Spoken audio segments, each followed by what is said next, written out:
Well, the last time I spoke with Joe Yeck, the head golf coach at Kean University, he was about to begin the fall season with a men's team that hadn't been at the school since 1986 and with a women's team that had never been there before. The fall season is now over, and now Coach Yeck is looking ahead to the spring.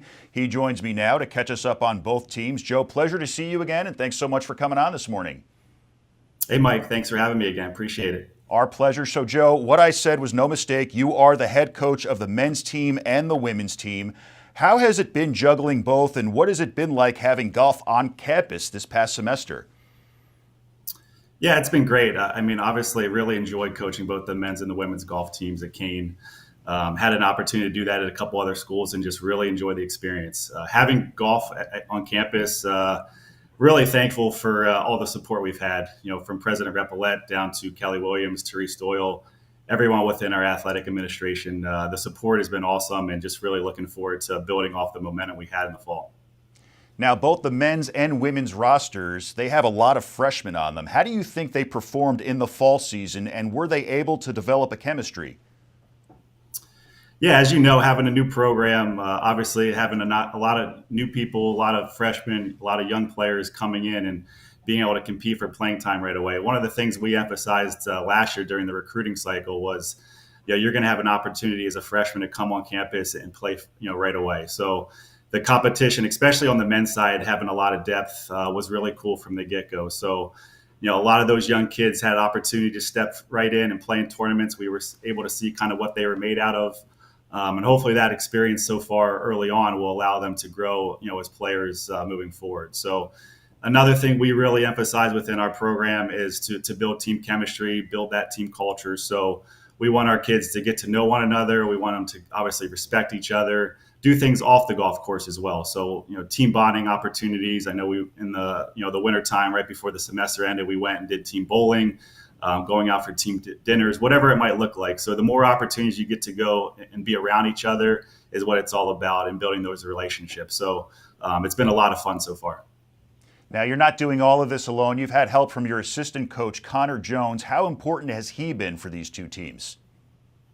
Yeah, Coach Jones has been great. Obviously brings that young enthusiasm to our program each and every day. Coach Jones, this is his first opportunity to coach college golf. He's hit the ground running with everything involving recruiting, the day-to-day, the technical side of things. He's also a physical trainer, so he brings that element as well to our program. So yeah, I'm looking forward to having him again this semester and moving forward. Now, your men's team won its two tri-match tournaments in the fall, including one at your home course, Galloping Hills. Can you tell us a little about these wins and how this may help you build for the future? Yeah, it was great. If you look back on that first semester, the first thing that really pops out to my mind is that day at Galloping Hills. Just all the support we had on campus, and coming over to Galloping Hills, everyone from the president through our athletic administration, board members, some of the campus community, was really special. And we played really well that day to be able to win the tournament. We shot 300 as a team. One of our players, Logan Perone, had 8 birdies and shot 67, which was his personal best. So what a start to the first semester. And then later on in the semester, we went up to Marywood and played in their tournament in Pennsylvania and won another tournament. So yeah, really builds a lot of confidence for our current players. Also with our recruiting, a lot of those kids who we want to attract to our program, they want to be a part of something special. So they want a program to come to where we go and play in competitive tournaments. We travel, and obviously winning really helps. So yeah, that was an awesome start to our first year. Now, I'm curious about this next answer. Your men's roster is currently bigger than your women's roster. How do you determine who plays and who sits out during a certain tournament? Yeah, that's been a lot of fun. We'll continue to work on our women's, building our women's roster, and hopefully in the next couple of years we'll have even more players. And that's pretty typical at the college level. The men's teams tend to have a few more women, men than women on their programs. But yeah, the freshmen with our men's side, we had a lot of depth. So right from the get-go, we were qualifying for tournaments. So, going back to that recruiting part, they had opportunities to play right away and compete for those, starting spots. So there's a lot that goes into it, everything from recent scores to track records at those courses that maybe we're playing at. Academics also falls in line with that. Communication, being coachable, being on time, all those things play a factor when we're trying to decide who's going to play in those starting lineups. But yeah, it was great that first semester because each and every tournament seemed like we had at least one spot that some of our guys were qualifying for, which was really cool.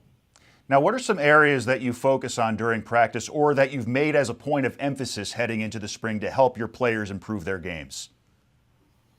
Yeah, we really emphasize short games. So, if you look at a lot of these tournaments, tee to green, a lot of these players are pretty similar, especially at the Division III level. But where the better players, the better programs really differentiate themselves is with their short game. So, giving yourself those opportunities in practice to work on your bunker play, your chipping, a lot of putting.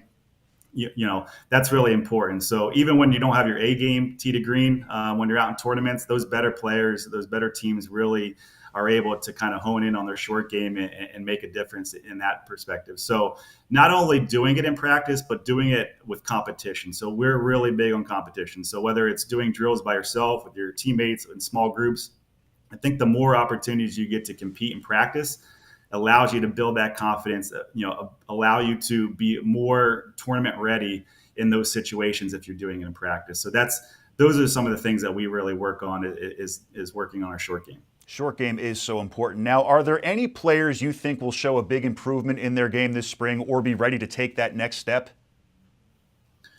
I think there's a bunch of people I'm really excited to kind of see what that next step looks like. On the women's side, a lot of our players are pretty similar in terms of their golf experience. Only been playing golf for a few years. So really trying to work with them just on the technical side, their short game, navigating around a golf course. I think they all showed promise and improvement throughout the fall, and we'll look to continue to do that in the spring. And then on the men's side, we're led by two juniors, Pat Murray and Logan Perrone. I mean, we're very fortunate to have them come into our program this year and already have played college golf and at the national level too. So they lead our team. And then I think there's a couple freshmen who got a lot of experience this past semester, Ryan Small and Sean Dunn. And we feel like, they have the games where if they have the right mindset and the desire to really become really good college golfers, I think they can do that. So I'm really looking forward to those two individually this spring to kind of take that next step. Now, the season is split into two parts of the year. Is there a big difference between playing in the fall versus playing in the spring? So in terms of the tournament schedule and the balance, it's pretty similar. We play a pretty similar amount of tournaments in the fall and the spring. The biggest difference is the weather. So obviously when you're coming off the summer months, you're playing a lot more, especially outside. So it's a little bit easier to kind of get in that rhythm, early on in the fall semester. Whereas in the spring, as you know, up in this area, you got the cold weather and the snow sometimes. So, unfortunately, you have to do some stuff indoors and then, trying to build that, that momentum and take off that rust early on in the spring season. So we got started this past week. We're going to be out on the course this week, working at the range. And then in about 10 days, we're going to go down to North Carolina and have a spring break trip. So we're really excited about that. Hopefully we'll have a little bit more warmer weather down there to kind of kickstart our spring season. And, but yeah, that's probably the biggest difference is just the weather in the spring versus the fall. Yeah, and losing your ball in the leaves in the fall time is no picnic either. I've done that. That can be tough. That can be tough too. So do you think you'll take a different approach in any of the ways you coach to be more effective this spring? Yeah, as a coach, you're always looking to get better. You're not really doing your job if you're not trying to improve your skill set as well to not only improve yourself, but that skill set that you can continue to develop will help your players, obviously. So I'm always trying to learn. But I think the one thing that we talked about for this spring is trying to do a little bit more individual workouts, having 15 to 18 players at each practice sometimes between the men and the women. Even though we do sometimes go down into smaller groups, sometimes it's harder to do a lot of individual work. So that's one of the things that we're going to focus on this spring is to kind of, work, a little bit more individually to focus in on each kid. And finally, Joe, what is your outlook for the spring season and what are your goals for the rest of the year in its entirety? Yeah, continue to talk about building off that momentum for the fall. We're really excited. All of our kids are ready to get going. We've already had a couple practices, like I mentioned. So just building off of what we had in the fall. And I think in the spring season, our women are continuing to improve. Hopefully, their scoring averages can continue to go down On the guys side, we won 2 tournaments already in the fall. There's no reason why we can't can continue to compete at the highest level here in the spring. I'm big on competition. So like I said, we're going to play in some really tough tournaments, challenge our kids. Even though we're young and don't have a lot of experience, I think it's what our kids want. Going back to that recruiting as well, the kids that want to come into our program want to play in some of those better tournaments. So we'll have our hands full this spring, but I think there's no reason why we can't continue to compete and build off of what we already have. Joe Yeck, head coach of the men's and women's golf teams at Kean University. Thanks so much for taking the time this morning, and best of luck this spring. Thanks, Mike. Appreciate it. Head over to onj.com for the latest news and sports anytime.